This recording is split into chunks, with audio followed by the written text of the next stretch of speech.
back in YouTube live video. It's been quite some time since I've done one, but I have a perfect excuse. I've been working very, very hard. So, if you've been following any of my social media, as you know, the patents that we've been filing way back in 2014 are starting to grant, and we were actually granted the patent October 2020. We filed some divisionals and paid for filing fee, and it was registered in December. Um, Peace, Brandon. Good to have you in. And from December, or actually from October to August, late August, we've been analyzing things. We've been looking for infringing companies. We've been perfecting the patents. And I'm not going to lie to you, I'm happy. you know, uh, so, a quick synopsis for those who are not familiar with me. I started as an investor, self-directed investor, real estate in the 2000s, early 2000s to 2006. Bubble was obvious. 2 plus 2 equals 115. Sold off, shorted everybody who did business with me. So we did long, very in-depth fundamental analysis reports. So we predicted in writing. Go to boombusblog.com. You can see it. Bear Stearns, Lehman Brothers, sovereign debt collapse, research in motion, BlackBerry, also on the upside, Google, etc. 2013, actually in 2011, my clients were asking me to take a look at Bitcoin. I ignored them. 2012, they kept asking, I ignored them. 2013, I decided to look. Jaw drops, and I've been running down that rabbit hole ever since. Been doing this for a minute now, and had some turbulent times. Actually ran out of capital, but we created the first peer-to-peer zero trust swap. 2013 was the first time it was executed. The software was beta tested to the public throughout 2014 and 2015. Filed patent applications worldwide in 2014, and need more volume. Okay, so I'm gonna put this closer, but then you get to see. Okay. Do I still have the beautiful plants from the Times Square office? Yes, I do actually. I have some of them. Okay, those aren't the plants you see in the back, but they are. This is wonderful Bridgehampton, New York. So, and we did an ICO. The ICO actually went very well. We were conservative, cut it short, and we started doing real rollout of our technology. And then we ran into issues with U.S. securities regulators. They obviously saw things differently from the way we did and I did, and that didn't end very well for us. It knocked us down for 2 years. Really took me out. But exactly 2 years later, bouncing back, and I'm bouncing back pretty strong. We're bouncing back strong. Very, very, very happy with the IP results. This is the first issue certificate for the patent. Okay. Hopefully, if things go well, there are quite a few coming down the pike. What we patented was foundational technology. A lot of patents are patents on improvements of other inventions. So perfecting a way a camera lens may function, or perfecting a way memory consumes electricity, or efficiencies, etc. Foundational technologies are technologies that are very important, and many other technologies depend upon. So a typical patent would be patenting the way the voltmeter works in a speedometer in a car. A foundation technology patent would be patenting the actual wheel. So very few cars get built without using that patented technology. We believe what we patented was foundation technology, and that patent is basically swaps through the blockchain. Now, zero trust, non-custodial swaps through the blockchain, where a third party is optional. That means, and to define it as we define the swap in the patent, is a transfer of value. So just don't think Wall Street gambling with derivatives. Think when you go to Starbucks, You take $5, and yes, Starbucks is expensive, even with this inflated currency. You take $5, you give it to the cashier, she gives you a cup of coffee. From our perspective, that's a swap. You swap $5 of US fiat, US dollars, for a cup of coffee. Okay, that's done through the blockchain. Okay, with wallets, asymmetric key pairs, basically a wallet with a public address, private key. You've potentially infringed upon our technology. So how did we go about scoring something like this? Well, way back in the days, and this is such a new technology where 2013 was way back in the days. Most of the early Bitcoin enthusiasts were developers and programmers and those type of tech heads. I'm a tech head too, okay? What the difference is that I approach things from a fundamental analysis and a financial engineer's perspective, okay? I look at things in terms of risk-adjusted reward and value transfer. So when everybody else saw Bitcoin and Bitcoin prices going up and, oh, we could get rich when Bitcoin prices go up, or the more advanced for that time viewpoint was money remittances, I saw smart contracts. I saw programmable money. I saw the ability to create value transfer with its own rails without having to rely on any third party. Okay. My view was contrarian and was pretty much on its own, but we went forward with it. I dropped my entire advisory business. I dropped the entire investment business and went full blown into this. Ran out of money several times, got sued heavily by the SEC and many other entities, got accused of fraud and all types of nasty things, and many bad names were called. The patent was supposed to be fraudulent, so we went through a lot. Name got dragged through the mud, but the piper is the roost is coming. What's the saying? What's Malcolm X saying again? The chickens are coming home to roost now, and we shall see if I was correct. Okay, so on that note, I want to make this an actual AMA. I just wanted to bring everybody up to speed on where we are, and let's talk NFTs, non-fungible tokens. I have a different perspective on those. You could talk about the IP wars. I did a Twitter post, and I think a general post earlier this morning, where Microsoft was granted a patent for automated creation of tokens across multiple platforms. I'm like, well, that sounds very similar to what we did in 2017, and I put a post there. I'm not saying that what we did circumvents Microsoft's invention. I didn't really get a good look at it, but it goes to show you how early we were in many of the innovative uses of technology. Okay, and I also showed the patent and the cited by. We had to cite 7 sources. All 7 of those sources were pre-1990, to put it in perspective. Okay, so those patents are actually expired, and we were cited by 44 sources. Okay, and this patent it just got issued months ago. So go to show you again the foundation and nature of the technology. Of those entities that had to cite us, Microsoft, IBM, NASDAQ, Bank of America, TD Ameritrade, Wells Fargo, you name it. A lot of entities. Okay. So let's discuss NFTs. Okay. The NFT boom is booming. I am tempted to say primarily due to media exposure.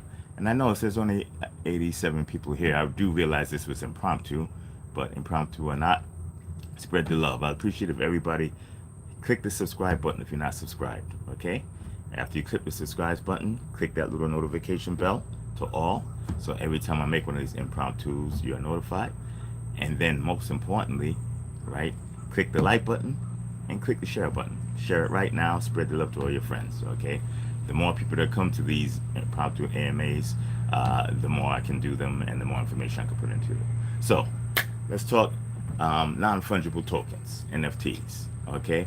A lot of people don't believe in NFTs because they were primarily, the proof of concept was in, I think crypto kitties and things that seem to have not much tangible value or legal value, but it was a technical proof of concept and a social proof of concept. NFTs are powerful. I can guarantee you now there are 87 people watching. There should be 300 or 400 simultaneous watches. So everybody please hit share, hit like. Okay, but out of the 88 people here, if I query what is the most profitable use of NFTs right now, what would be the answer? And a lot of people would say, I could give you a hint. Last week, it was about $6 million daily in revenue that flowed into, okay, actually profits that flowed into the NFT holders. And no, it's not NBA Top Shot, okay? It's actually the first answer got it.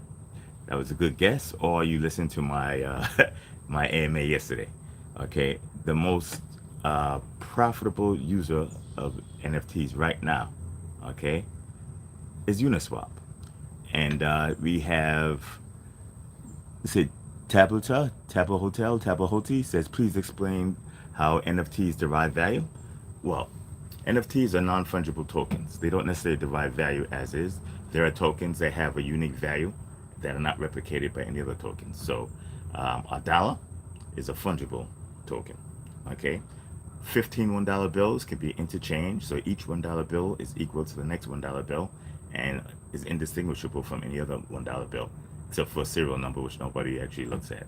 Okay, a non-fungible token, if you have 15 of them, all 15 of them will be unique, not necessarily interchangeable.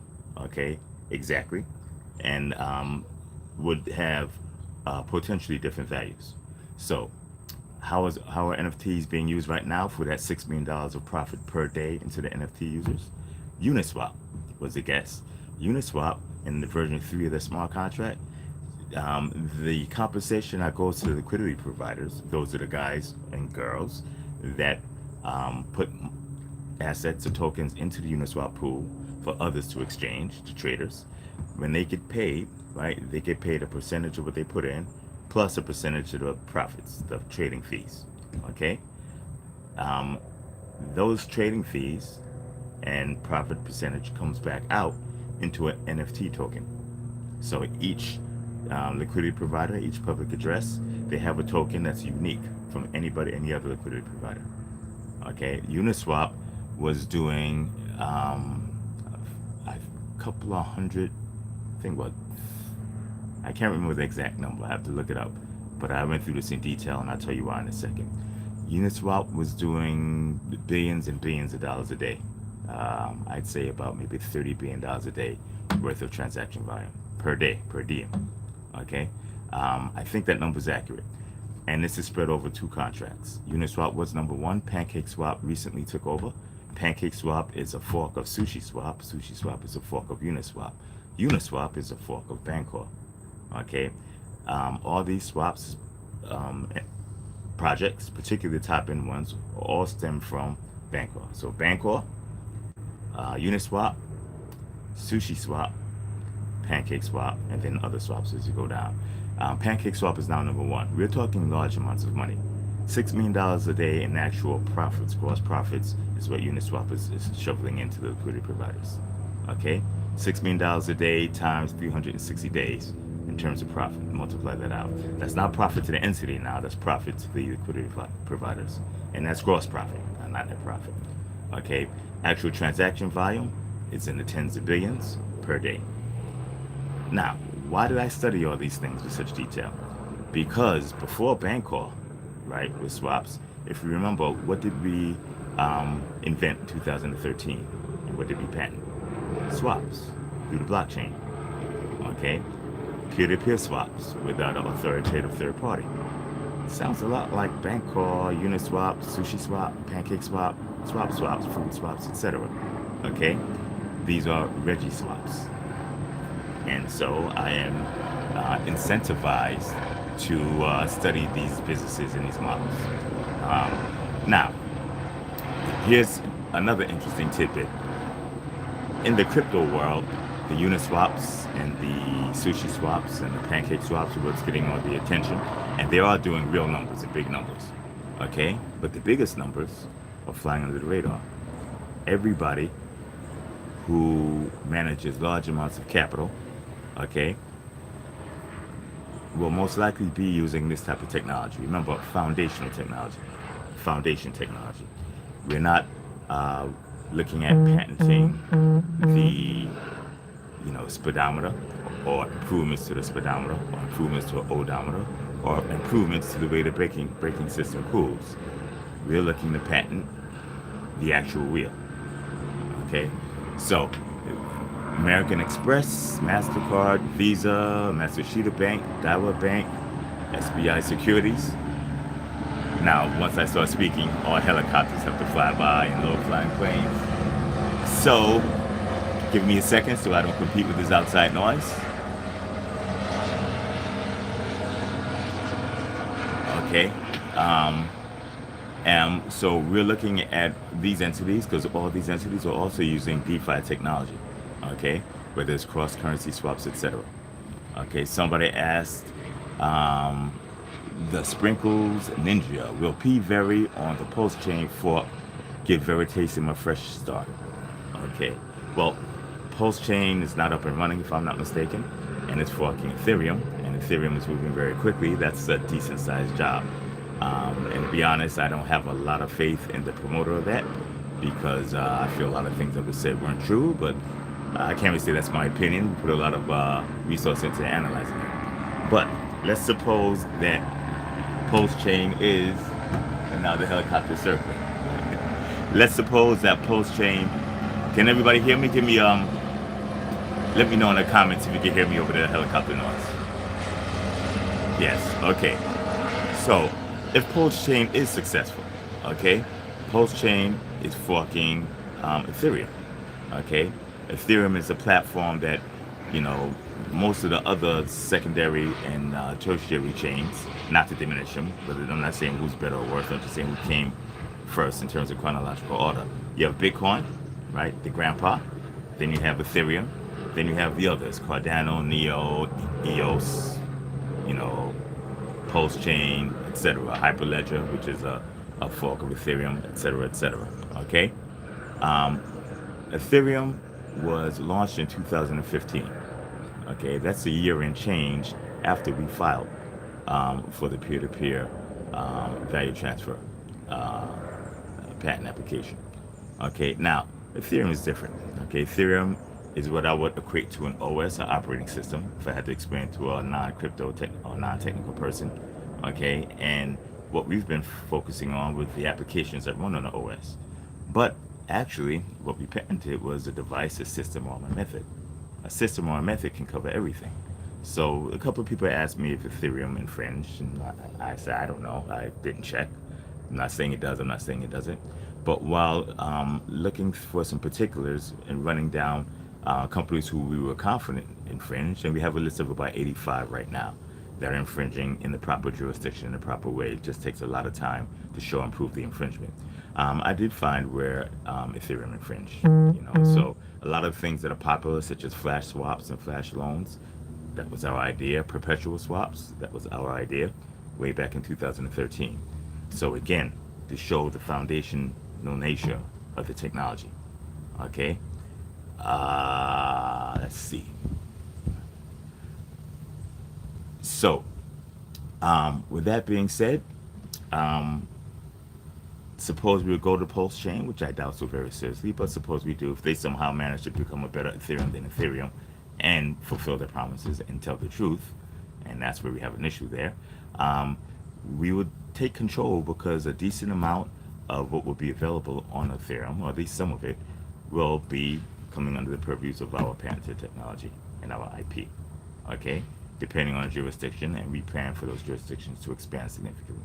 As of right now, these jurisdictions are much wider than I think the lay participant may assume. Okay, so with that, we're going to take some questions. We have 128, 127 simultaneous viewers. Okay, so that means 129 now. 129 people hit subscribe, hit the all notification. We have 130 people who shared it to their friends in their social media, okay? And we have 145 people who liked it, right? So if you haven't, please do. Now, we ask people about different projects like Theta and Pulse Chain and Poly, Chain and Poly this. I don't have time to go through all those. I used to analyze everything, but right now, I am overbooked. I am resource constrained and analyzing my own work. So I can't answer questions on those, okay? I can answer questions on particular projects that we're analyzing line by line in terms of code and business model, but that's would be for the most part that would be proprietary. What we did do as a proof of concept was we analyzed hex to see if hex infringes. Hex is, if you read, I don't have a lot of positive things to say about hex in terms of an actual investment, okay?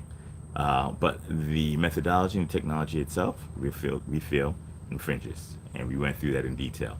I will peel back on the analysis, make an outline, and I think I may release that in the near to medium term for everybody to take a look at it. Hex, in our opinion, is a Ponzi scheme and a pyramid scheme, and is a security, plainly put. 1933 Securities Act says it, certificate of deposits or securities. So, and Hex is supposed to also be decentralized. So with all these things going on, and the fact that Hex attempts not to inventory assets or tokens, it burns tokens, allegedly burns tokens, and mints them on demand at the behest of the user or the client, you would think Hex would be very slippery. So we did Hex for two reasons, okay? Not because we think it's a fantastic project, because it makes a very, very good proof of concept and learning vehicle. And yes, we found that Hex infringes, okay? Hex is basically a swap, long story short. Almost all, and this is my personal opinion, of course, so take that as it may, you know, opinions like holes, similar that everybody has one, okay? Anything that exchanges value is a swap, and that's where I look at it. So let's go through these questions now, because I see they've been piling up. We're putting Hex on Ethereum sidechain, decentralize it. Okay, let's discuss centralization, okay, and decentralization, whether it's Hex or anything else. Uniswap, which we've been looking at, is supposed to be decentralized. The very token, which is our token, which has been under attack by regulators, and which right now we cannot deal with safely because we are not getting clear. I feel we're not getting clear communication, or the very holders are not getting clear communication from authorities, and it's just not worth me. It's not worthwhile for me to take the risk. Okay, but on that note, the very holders are working very, very hard for clarification. I'm not going to speak on their behalf or for them because they're a separate entity, they're themselves. But if you want to inquire on it, go to the Veritasium Telegram chat on Telegram. So go to Telegram and do a search for Veritasium Official. There's more than one Veritasium group, but do Veritasium Official. It should have about 2,790 users, right? Join that, ask away. Very knowledgeable, very, very knowledgeable, very congenial crowd. Okay, just be serious. Now, back to the point. Uniswap is supposed to be decentralized. Uniswap decided to ban or blacklist very tokens from use on their platform. Now, this is a platform that we feel have used our IP, okay, and use our IP without permission. But they banned the very token, okay. You're not supposed to be able to ban a very token on a decentralized platform, okay. How did it happen? Because it's centralized. At least the implementation is centralized. Most people who use Uniswap use the graphic user interface that is the web page. The web page is centralized, and the web page can be used as a bottleneck to prevent users from doing certain things, such as, trading very tokens. Now, this is not to knock Uniswap. I'm quite confident that Uniswap got one of those knock on the doors, like Veritasium got, like Ripple got, etc.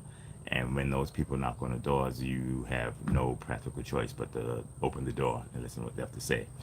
I believe that's what happened, because remember, we weren't getting clarity, or at least the Veritasium users weren't getting clarity on very tokens. But if you can ban or blacklist very tokens, right, from entering Uniswap, then Uniswap is centralized. If it's centralized, it's not going to have the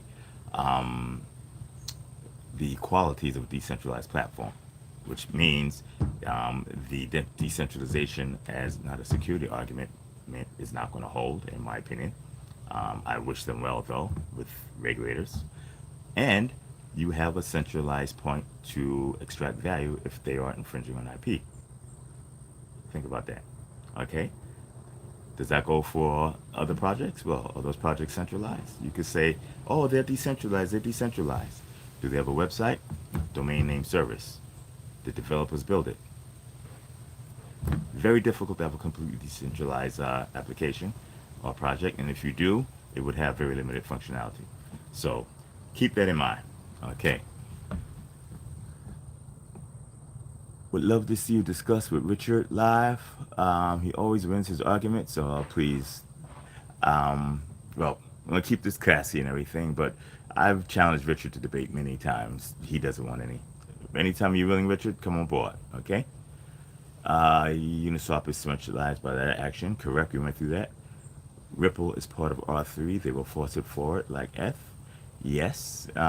Interesting enough though, Ripple uses cross-currency what? Swaps.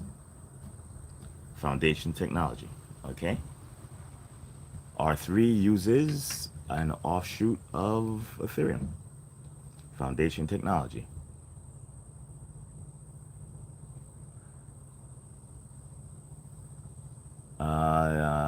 Thought on Ripple's network. We've been going through the Ripple network with a fine-tooth comb. I'm relatively impressed, actually. It's much more elegant than I initially gave it credit for. Ripple is about business, and they're doing significant business. Of course, they ran into the same problem that Veritasium ran into, and that is aggressive and in my opinion, relatively opaque regulatory efforts on the U.S. side.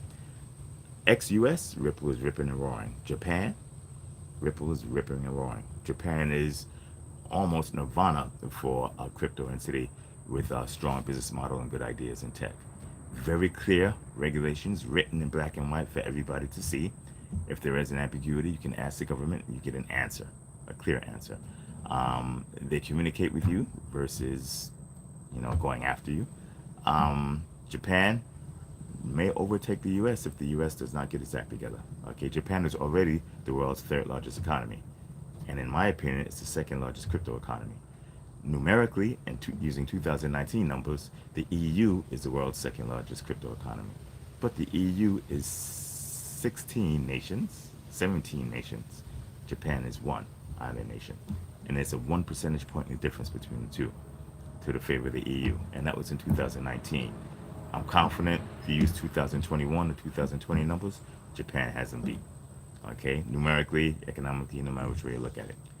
Look out for Japan. They're not playing, and their CBDC is coming out forthwith. Going strong. $30,000, $50,000 Veritasium. Right now, I want to discourage all from dealing with Veri tokens, unless or do so at your own risk. Rampant speculation. We have been warned. Let's put it this way. Scratch what I just said. I fear doing business in the U.S. along those terms because I don't feel it is safe or clear, and I don't feel we have a lack of opacity and ambiguity. Okay, until that happens, and until I'm allowed to do so, both legally and safely, I'm totally hands off the U.S. in terms of tokens and all that, except for IP. Right? The IP is mine, and if anything, the U.S. infringes upon an active patent that we have in the jurisdiction, or in a way that crosses into the jurisdiction that we have the patent, we will take action on it. Okay, we're putting Hex on Ethereum, sidechain, decentralize it. I doubt so, because when Hex was sold, where'd the money go? Okay, it's Hex using a website.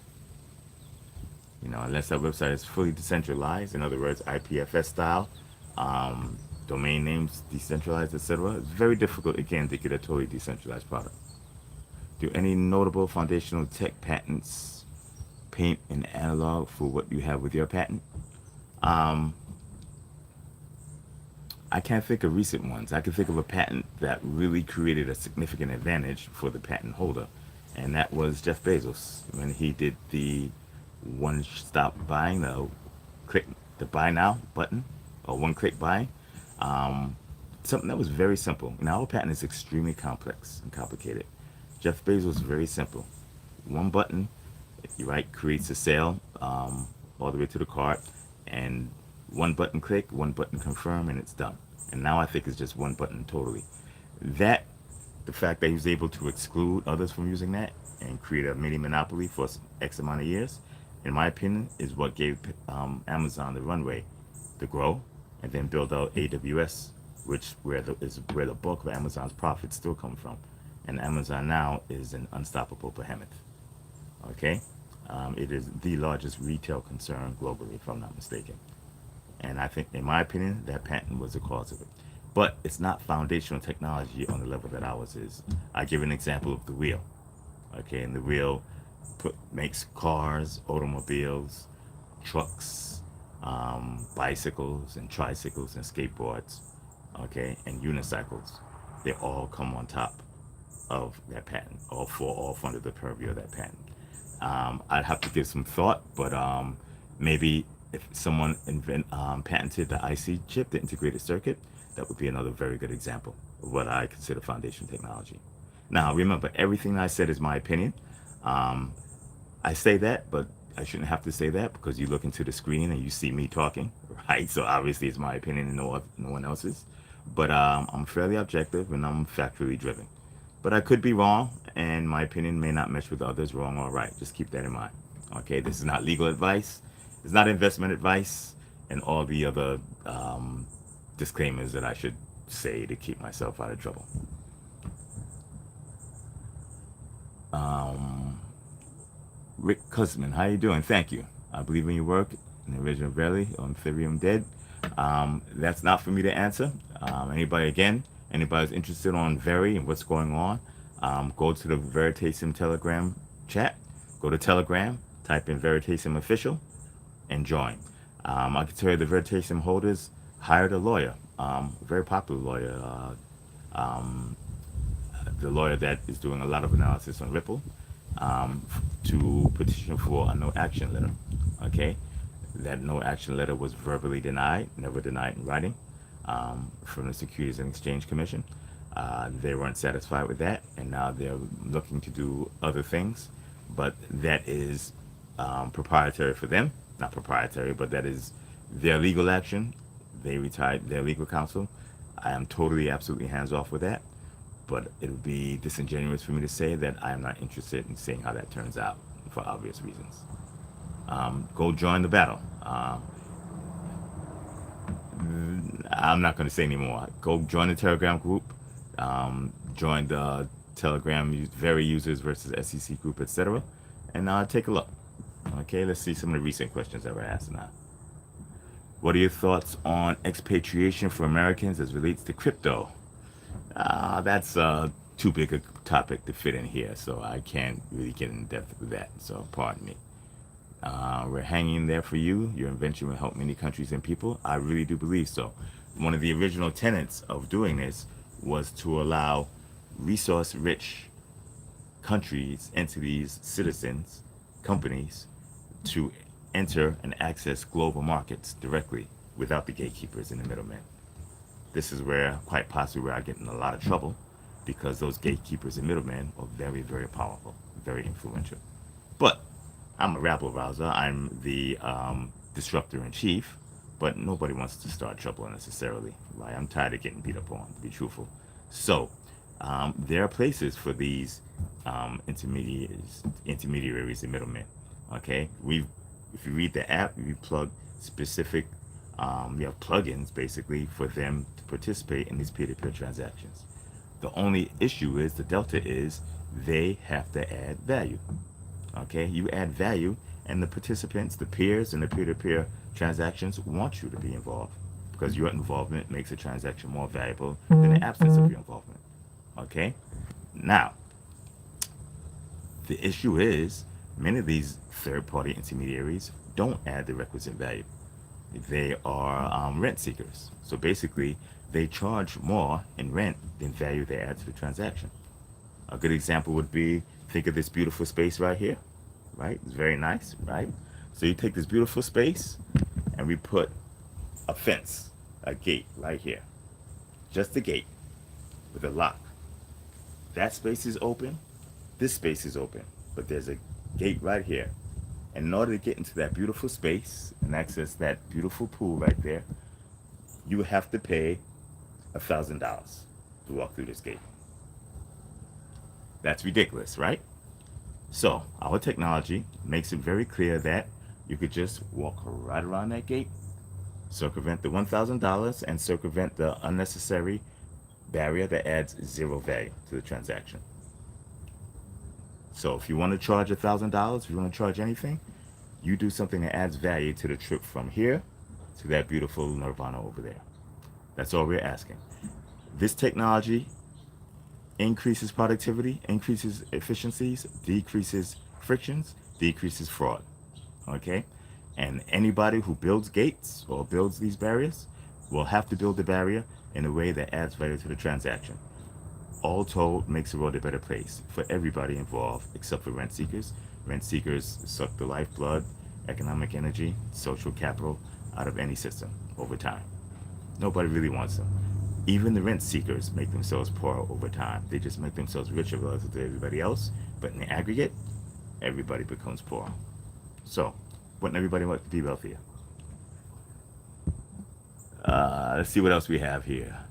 Can you sidechain it, Reggie? Sidechain what? This is, you have to put your entire thought. This is going to Omni Boom. You have to put your Omni Bone. You have to put your entire thought into the comment because I don't get to see all the comments. So when I read a comment, you have to put the context in as well. The iconoclast can I help but to shake those around them. Love you. Thank you, G. Jim. What do you think of rare NFT token from Super Rare? I have no idea. Never heard of them. Don't ask me about particular projects. Number one, there's tens of thousands of them. I don't have time to go over it. And if I did, I wouldn't be able to go over it in depth. For the most part, there are some I do go over in depth, but those are for our own personal business and business reasons. Just extension of M2 Control, Cinnabar. Write a book on your experience and get a movie done about it. Yes, we are. You're going to see how this next phase in my life, in my career, I don't really have a career in my life and my businesses go, but I have one hell of an interesting story. From the loving family and parents that I had growing up, to the lessons that they taught me, to here, nasty bullet wounds from being shot by police officers for breathing while black, to the creation of investment methods and techniques, to being one of the few, not only individuals in the world that predicted the collapse of real estate markets and the banking system months in advance with detailed reports, to being one of the first supporters of, one of the early supporters, not first, of crypto, to actually creating DeFi.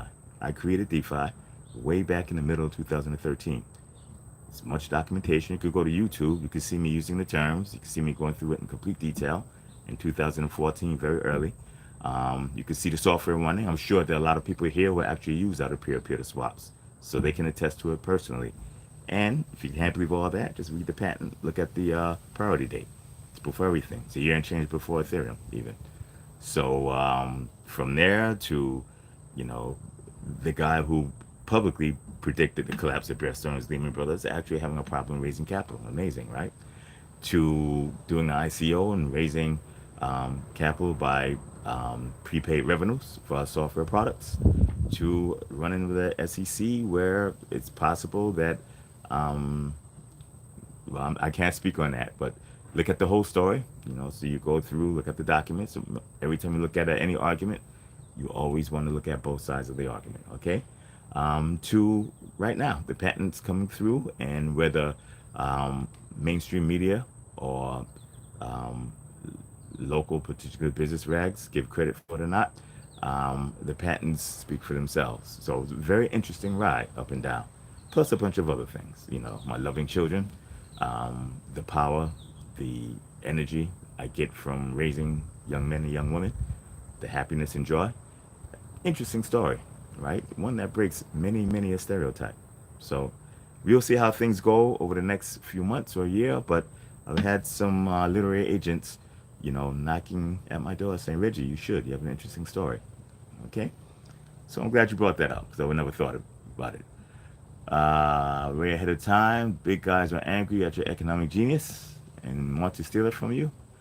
Well, you know, in capitalism, people steal. Unfortunately, it's the way things are. Hopefully, I don't get hurt anymore. Um, I am not part of certain clubs, you know, social clubs, social economic clubs, geopolitical clubs. I am a member of a small select few. Obviously, I wasn't a member of the right clubs at the right time, but through hard work and perseverance, hopefully, maybe I've gained access to the deed to the clubhouse. We'll see. Okay. So we've been on for 40 minutes. Okay. I'm going to wind this down.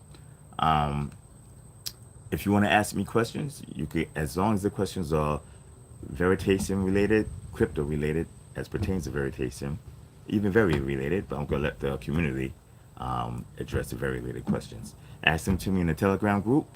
You can ping me on Twitter. Okay, I'm active in the Telegram group. I'm active in Twitter. Okay, and I'm going to try and do these a little more often. And I will consider peeling back some of the hex document so you can see what this infringement looks like. Okay, and there's a lot more coming down the pike, but a lot of it will most likely be private negotiations. I don't, want to out anybody's business. Just so you know, I'm the opposite of a patent troll. Okay, I'm simply an entrepreneur. All American, African American, American American entrepreneur, and I put a lot of time and effort. I went through a lot of things, suffered name calling, allegations, stripping of capital, all types of things. I have this invention, and I like to take this invention and make the world a better place. I had a very specific vision. That vision now is clearer than it ever was. It was just way before its time at the beginning, at its behest, and now the rest of the world is starting to catch up to view the way that I do. I have a few other ideas going forward. Tesla comes to mind. Um, Elon Musk said that Tesla is probably the world's most advanced robotics company.